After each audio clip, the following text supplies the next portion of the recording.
Bueno, continuamos en Protagonistas y ahora tenemos que presentarles a la siguiente precandidata, Fabricio. Exacto, precandidata por el Frente Amplio, Carolina Cose, y aquí está su perfil. Ana Carolina Cose Garrido nació en Montevideo el 25 de diciembre de 1961 y es precandidata a la presidencia de la República por el Frente Amplio. Como profesión es ingeniera electricista.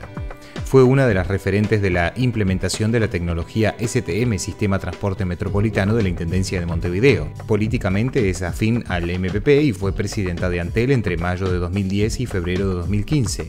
Luego, durante el gobierno de Tabaré Vázquez, fue nombrada ministra de Industria, Energía y Minería. Es divorciada y tiene 2 hijos.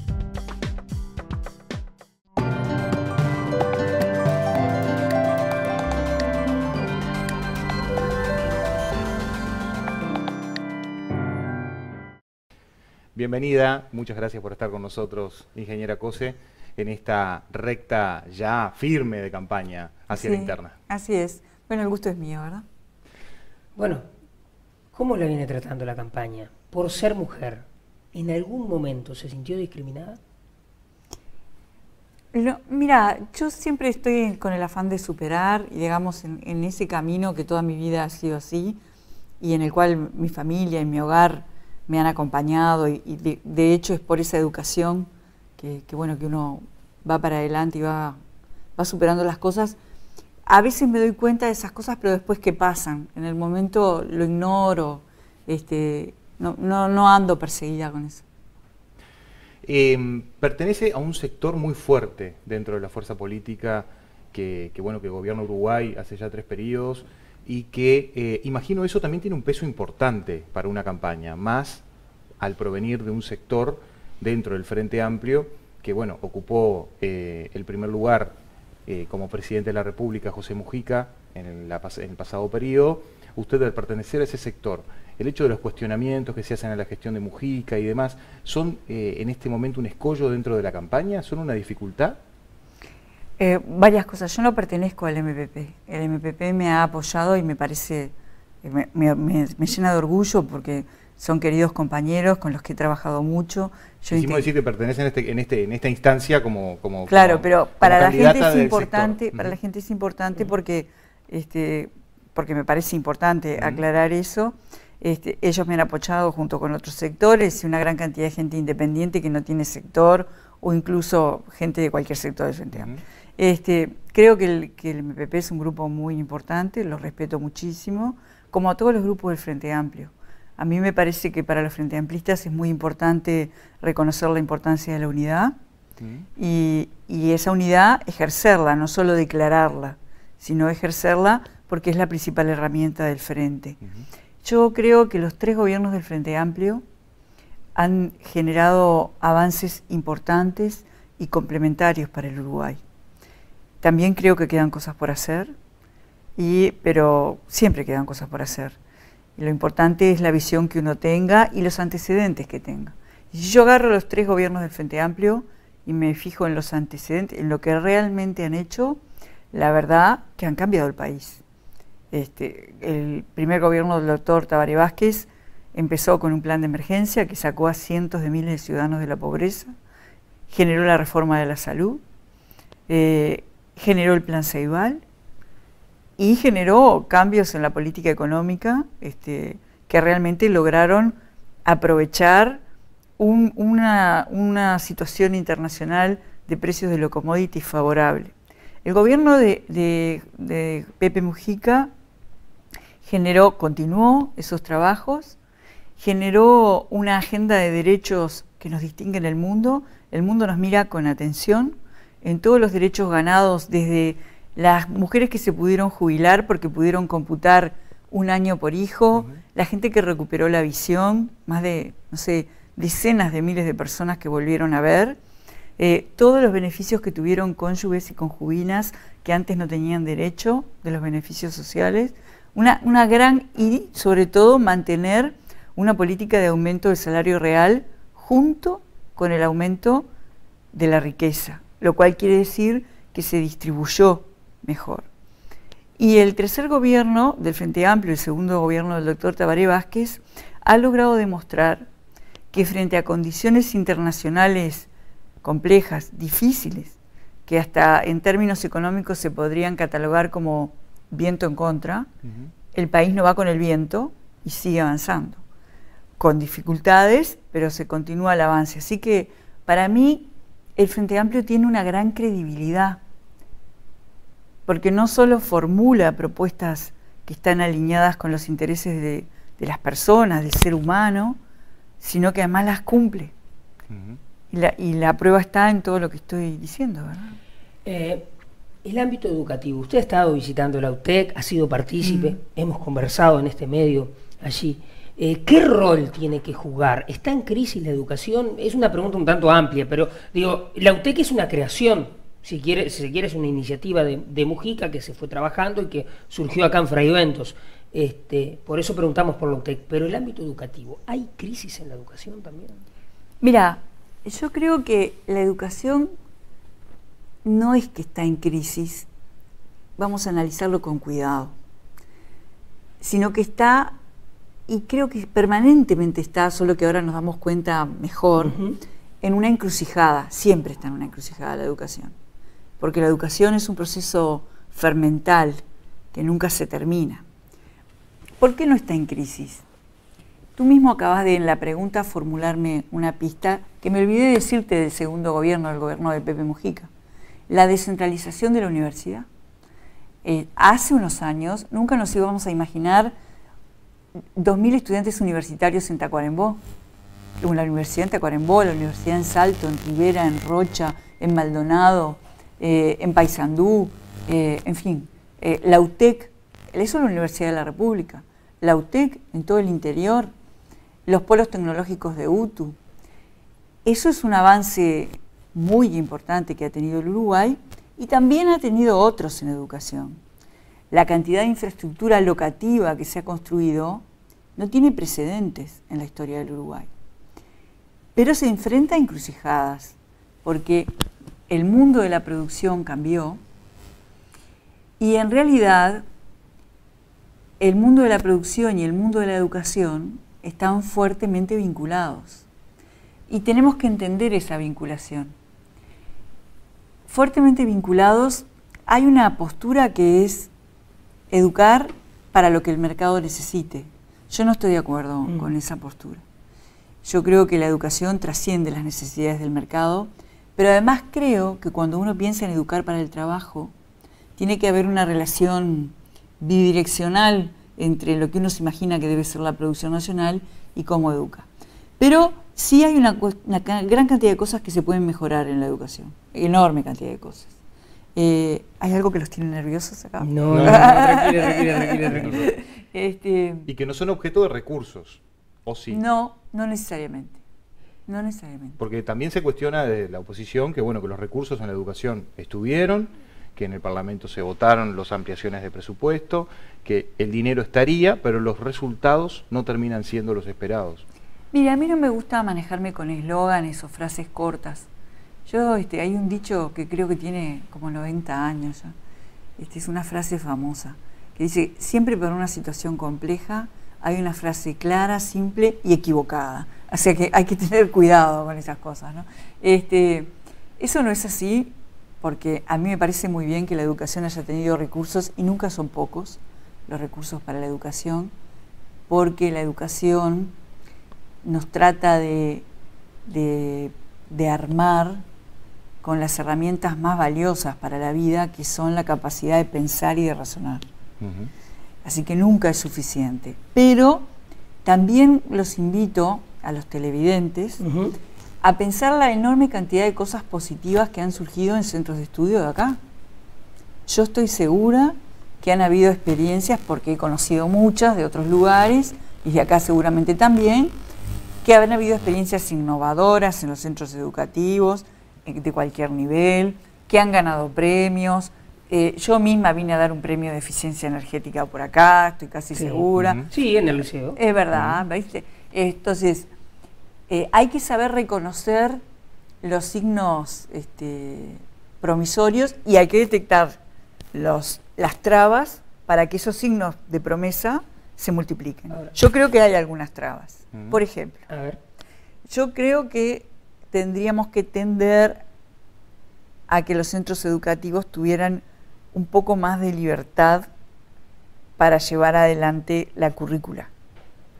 Porque los premios que ganan generalmente se deben a que hay una directora o un director que incentiva y que deja que los docentes creen, innoven. Dice que el sistema está muy estructurado, muy demasiado disciplinado. Mira lo que le digo. Lo cual no estoy invitando al desorden, al contrario. Yo creo que hay que entender diferencias de roles.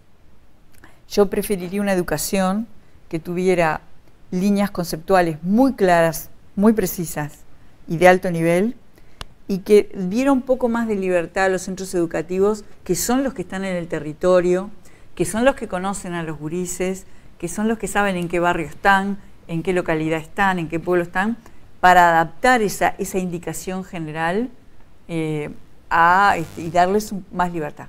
Yo cada vez que veo que un centro educativo, porque hay muchos que la han tenido, tiene esta libertad, funciona muy bien. Con control, obviamente, porque esto que estoy diciendo ya está inventado en el mundo, no estoy inventando nada nuevo, ¿no? Uno puede centralizar la dirección y descentralizar la ejecución, ¿verdad? Entonces pienso que eso es una punta que a mí me gustaría. Yo digo, a mí me gusta el tema educativo. Yo creo que estamos en un mundo cambiante. De hecho, la mayoría de las generaciones futuras va a trabajar en cosas que no están, trabajos que no existen. Ya está pasando. Está pasando. Está pasando. Bueno, entonces, el desafío es preparar la educación para eso. Estamos en un mundo donde es dinámico y cambia. Y de repente lo que crisis o oportunidad te permite también en eso tan dinámico y tan cambiante, que de repente un día estás en la vanguardia. Que te puede pasar que el mundo gira hacia donde vos estás y quedás en la vanguardia. Ahora, 5 minutos después el mundo cambió y quedaste rezagado. Y la idiosincrasia uruguaya tiende a ser reacia a los cambios. Más o menos. Eso que tú decís de la vanguardia está muy bien, y en algunos aspectos Uruguay está en esos 5 minutos. Está tocando puntas de vanguardia Uruguay. Por ejemplo, Uruguay tiene empresas que exportan productos de inteligencia artificial. Sí. Por ejemplo. Y eso no nace de un repollo. Eso viene de un proceso en el cual, digamos, hay una oportunidad. Lo que sí pasa cada vez más en el mundo es que son ventanas de oportunidad. Por eso es tan importante armar la infraestructura del Uruguay. La infraestructura del conocimiento, de la educación. Eso que tú decís que la educación siempre tiene que estar atenta a los cambios, es siempre así. Y por eso es tan importante, y aquí voy a decir una línea conceptual de alto nivel, tener una definición clara y precisa de fomentar, promover, apoyar la educación en ciencia. Porque yo puedo cambiarte las tecnologías, pero si yo te doy herramientas de construcción de pensamiento, te estoy dando herramientas para que te puedas manejar y adaptarte si te cambio la tecnología. Si en vez de la tiza te pongo una tablet, lo importante es que vos te sepas adaptar, y para eso necesitas educación, justamente. Entonces, ese es un punto en el que Uruguay, yo creo que Uruguay tiene una legendaria buena educación pública. Yo soy hija de la educación pública, fui a escuela pública, al liceo público y a la Universidad de la República. Mis hijos también, salvo una parte del liceo, que la tuvimos que hacer en el liceo privado porque me quedaba justo frente de la casa de mi madre, así que era un tema geográfico, pero también la misma escuela que yo. Entonces, yo creo que la educación es fundamental, y hay que saber reconocer esas oportunidades que tiene Uruguay, que las tiene, y muchas. Vamos a hacer una pausa. ¿Quieres plantear alguna pregunta ante la pausa y después la responde? El hecho de pertenecer a una fuerza política que está en el gobierno hace ya 3 periodos genera, sin duda, escenarios diferentes a los demás candidatos o precandidatos que se presentan ante esta elección, en principio interna y luego elección nacional. Y surge siempre el mismo tema de la autocrítica. ¿Qué cosas se podrían haber hecho de otra manera? ¿Qué cosas no se deberían haber hecho? ¿Y qué cosas se hicieron bien? Así que sobre eso, si le parece, hablamos en el próximo bloque. Muy bien. Pausa y ya continuamos. Continuamos Sí. con la ingeniera Carolina Cose, precandidata del Frente Amplio, una de las dos mujeres que están en esta contienda rumbo a las internas en distintos partidos, pero bueno, la otra mujer la retó a un debate a usted. ¿Sobre eso qué piensa? O sea, después seguimos con la pregunta que le dejamos Claro, antes de la dijimos pausa. que era después de la pausa. Puede ser al final del Puede bloque. ser durante el bloque. No, sí, yo en principio no me niego a nada, lo que pasa que creo que con la sociedad moderna que ya tenemos, debate entre personas es como tipo show, ¿verdad? Y me parece que la gente es más madura que eso. Lo interesante sería debatir proyectos. Me parece que lo que tiene que hacer el Partido Nacional es unificar sus propuestas en un programa que hasta ahora no lo tiene. Así que, Bueno, armamos un debate acá sobre proyectos. ¿Usted viene? Hay que ver, sí. ¿Sí? No me niego, ni sí ni Bueno, no. ya tenemos una confirmación. Tenemos que hablar con la senadora Verónica Alonso a ver si confirma. No, pero son primero el Partido Nacional tiene que unificar sus propuestas en un programa y después vemos, porque hay proyectos diferentes por ahí.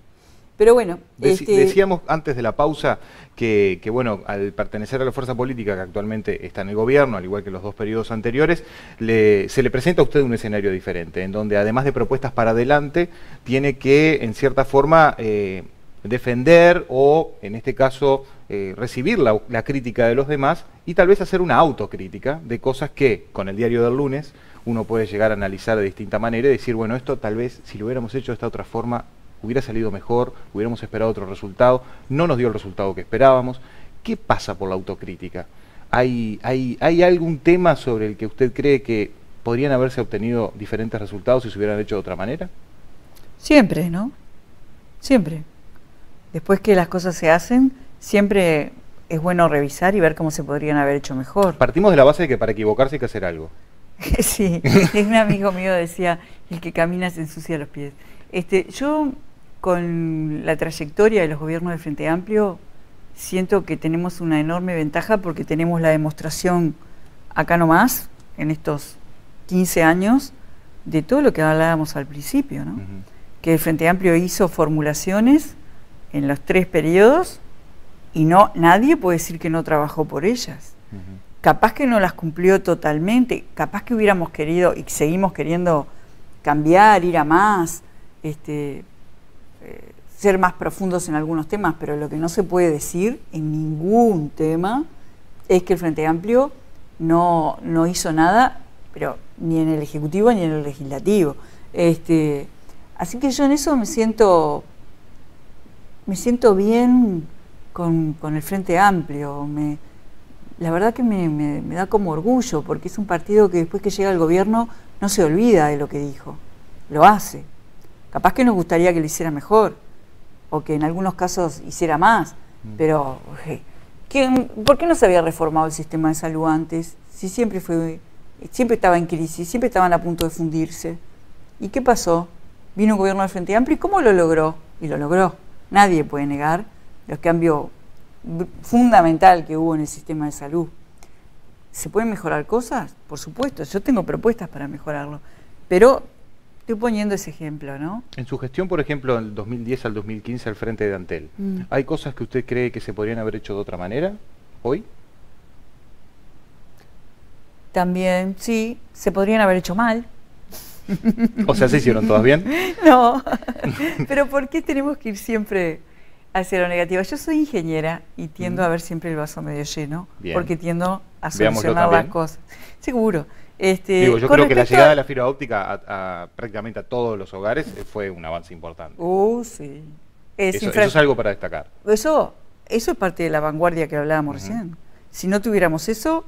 El objetivo de este programa no es buscar todo lo malo, no, es simplemente mostrar lo que hay. Pero me das la oportunidad a mí de emitir opinión. Bien. Si no tuviéramos la fibra óptica, adiós vanguardia. En el mundo, la economía del mundo es digital. Sin eso es como no tener carreteras, es lo mismo, es lo mismo. Un tema, a mí la autocrítica me parece una excelente herramienta de gestión. Yo tengo formación científica y estoy acostumbrada a que uno planifica las cosas, después mientras las va haciendo todo el tiempo las revisás. Porque si tenés que cambiar algo, lo vas cambiando. Y eso es la autocrítica en ejercicio, digamos, ¿no? Lo que no me parece bueno para el imaginario colectivo es que estemos todo el tiempo, ¿cómo decirlo? Tratando de sumergirnos en un mar de hiel, en un mar de amargura. Tenemos que ver con madurez qué falta por hacer o qué hicimos no del todo bien, y ver lo otro también. Y después decir, bueno, lo que no hicimos del todo bien, ¿cómo lo vamos a hacer ahora? Y entender que son procesos. La realidad es mucho más rica que un escritorio. Yo en un escritorio puedo decir, voy a hacer esto, esto, esto, pero cuando vas a la realidad, no sos el único que juega. Y yo creo que el Frente Amplio ha demostrado en estos gobiernos que sabe manejarse con la realidad, que sabe gobernar. Hoy un cuestionamiento de la oposición ha sido el costo delante de la arena. Sobre ese tema le tengo que preguntar. Sí, el único. Ese cuestionamiento, sí. ¿A usted le da ganas de decir algo que no puede decir o no? Ya he dicho todo lo que tengo que decir. Ahora, ¿cree que es necesario? ¿Lo conoces? Sí, ¿Fuiste alguna vez a sí. Belén? Hay que ir, verlo y entender que está el futuro en Uruguay. Y está para todos los uruguayos. Es eso. Es el futuro en Uruguay. Y para todos los uruguayos. Bien. En su momento también se cuestionaba la Torre de Antel a gobiernos coloniales. No, te voy a explicar. Se cuestionaba el Estadio Centenario, el Palacio Salvo, el Hospital de Clínicas. Toda la infraestructura importante del Uruguay se cuestionaba con los mismos argumentos. Pero hay que ir y verlo. Y la gente, nuestro pueblo es muy inteligente. Y va entendiendo incluso otras cosas. Déficit fiscal, ¿es un dolor de cabeza o parece ser un dolor de cabeza para este gobierno que proyecta una cosa, de repente está por encima, el gasto público? ¿Hay que reducir? ¿Cómo se reduce? ¿Hay que redireccionar? ¿Cómo se recauda más? El mundo es complejo, la realidad es muy rica y nada se puede ver desde un solo lugar, ni se puede solucionar desde un solo lugar, nada. Y como viene el mundo con los cambios que vienen, esto que estoy diciendo se impone. Es lo que a veces en el ámbito empresarial o incluso educativo se le dice, es el momento de la multidisciplina o es el momento de la interdisciplina, que lo que quiere decir es que para resolver un tema, una sola especialidad no lo puede hacer. Tenés que llamar a un ingeniero, a un contador, a un abogado. Si es algo vinculado con la salud, a un médico, a una enfermera. Tenés que tener un equipo, verlo de muchas áreas. Déficit fiscal. No hay una sola forma de trabajar este tema. Sobre todo por la encrucijada en la que se encuentra en Uruguay con el tema de la vanguardia. Si nosotros conservamos la misma forma de la matriz productiva como la que tenemos hasta ahora, que ha avanzado mucho, ha crecido mucho, las exportaciones han crecido todos estos años, estos 15 años, como nunca, el PBI se multiplicó por 4, o sea, Uruguay realmente cambió. Pero la forma de nuestra matriz productiva, o sea, la composición de productos, ha variado poco. Los productos se han hecho más valiosos, pero en esencia ha variado poco. Estos gobiernos nuestros han hecho un gran trabajo en diversificar mercados. Empezamos con 80 mercados y ahora estamos colocando los productos de Uruguay en más de 130 mercados. Ahora, con las condiciones que hemos construido, hay que diversificar los productos. O sea, además de la agroindustria, que es muy importante, además de la exportación de materias primas, tenemos que mirar otras exportaciones de rubros del futuro, como el software, como la industria audiovisual, como los temas de farma, de química, de biotecnología, que son sectores muy dinámicos, con salarios mucho más altos que en los demás sectores y que pueden traer a esta canasta de productos un equilibrio y no ser tan dependientes de una sola área. Porque ¿qué pasa cuando sos dependiente de un tipo de producto? Que si te cambian los precios internacionales, fuiste. Entonces, vos tenés que conservar esta matriz, que es la que tenés. Cambiarla no es hacerla desaparecer, es agregarle darle herramientas a estos otros sectores para que crezcan y que la forma quede un poco más pareja. Si eso pasa, aumentan los ingresos del Estado. Y si aumentan los ingresos del Estado, el aire que hay para el manejo con el déficit fiscal es un poco más. Entonces, ¿hay que hacer una sola cosa? No. Hay que hacer una gran cantidad de medidas para darle oportunidad a la matriz a cambiar, al mismo tiempo que se aumenta la eficiencia del Estado. Y ahí, de vuelta, el tema de la vanguardia es muy importante. Nosotros hemos llegado a un punto de gobierno electrónico muy importante y me parece que en el próximo periodo hay que poner primera y afianzar mucho más la informatización del Estado, que nos va a permitir ser mucho más eficientes. Entonces, es mantener la política de cuidado macroeconómico, realmente tener políticas contracíclicas para ir cambiando la matriz productiva, al tiempo que se hace uso de las herramientas modernas para ser más eficiente todavía. Su último rol dentro del Estado ha sido como ministra de Industria. Sí. La industria, gran generadora de trabajo, de oportunidades y de vehiculizar todo esto de lo que usted estaba hablando, ¿no? De llegar a el desarrollo pleno. ¿Cuál es la dificultad que hoy tiene la industria para usted? ¿Qué es lo que debería hacer la industria para poder superarlo? Bueno, la industria nacional, hay dificultades que tiene la industria nacional y hay dificultades que tenemos todos nosotros y no nos damos cuenta. La industria nacional, yo creo que en el próximo periodo hay que trabajar muy intensamente en igualarle las condiciones de competencia con los productos importados, para que el tejido actual tenga un poco más de solidez. ¿Beneficios, por ejemplo, que se reclamaban como se le da a las inversiones extranjeras, a emprendimientos nacionales? Eso ya existe. Si me estás hablando de UPM, todos los beneficios que se le dieron a UPM son todas herramientas que están a disposición de todas las empresas. Es un tema que se reclama. ¿Están disponibles entonces estas posibilidades para todas las empresas? Sí, para todas las empresas, incluso pymes, incluso cooperativas. Estas herramientas que se usaron en la negociación con UPM están todas disponibles. Lo que sucede es que no todas hacen una inversión de 4.000 millones de dólares. Pero volviendo a la industria nacional, nosotros fuimos trabajando durante este periodo la deconstrucción de esas condiciones que son diferentes para productos importados que para productos nacionales. Por ejemplo, cuando un laboratorio de acá quiere exportar medicamentos a Brasil, por ejemplo, Brasil le exige que instale su propio laboratorio de control de calidad en Brasil. Y cuando nosotros recibimos productos de ese origen, no le exigimos lo mismo. ¿Entonces? Bueno, esto que te digo es mucho más complejo. Y no es una medida. A lo largo de décadas, Uruguay no se construyó como un promotor de la industria. De hecho, la industria se desmanteló en los años 90, ¿verdad? Ha habido un proceso de reconstrucción industrial que ahora está en condiciones, me parece a mí, de ir mucho más al detalle y de tomar medidas más abarcativas.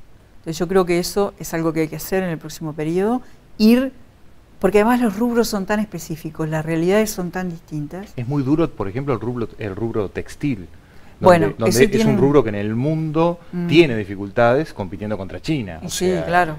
¿Cómo se reconvierte eso? Porque hay gente que solamente sabe trabajar de eso, y hay maquinaria en Uruguay que es costosísima, que está a disposición de solamente ese rubro. Ese es un caso muy difícil porque está la competencia de China.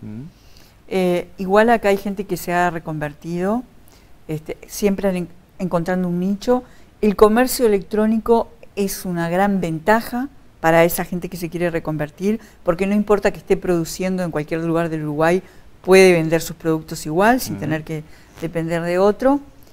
Pero bueno, hablábamos de las iguales condiciones de competencia para la industria nacional que para la importada, y también la industria nacional tiene que acercarse más con los rubros más dinámicos, porque ahí pasan cosas, ¿no?